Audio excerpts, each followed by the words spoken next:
A quorum is present. Members, help me.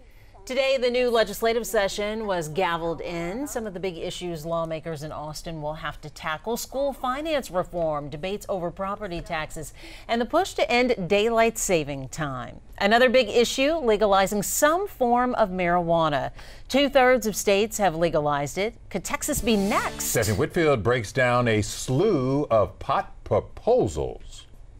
There are a bunch of bills about pot already filed in Texas, but marijuana advocates are focusing their energy on two in particular.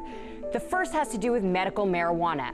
In 2015, Texas passed the Compassionate Use Act, which legalized the use of low THC cannabis oil to treat epilepsy. The new proposals would expand the list of qualifying medical conditions a lot. It include illnesses like cancer, autism, chronic pain, and PTSD, to name a few. The other bill would eliminate criminal penalties for Texans caught with small amounts of the drug.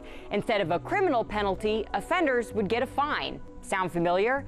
The Harris County DA has taken the same approach to marijuana law enforcement. Also, this same lawmaker has sponsored this bill 3 times now with no luck. But 33 states have now adopted medical marijuana programs, and 10 have legalized some form of recreational use. So marijuana advocates are more hopeful than ever. This could be their year in the Lone Star State.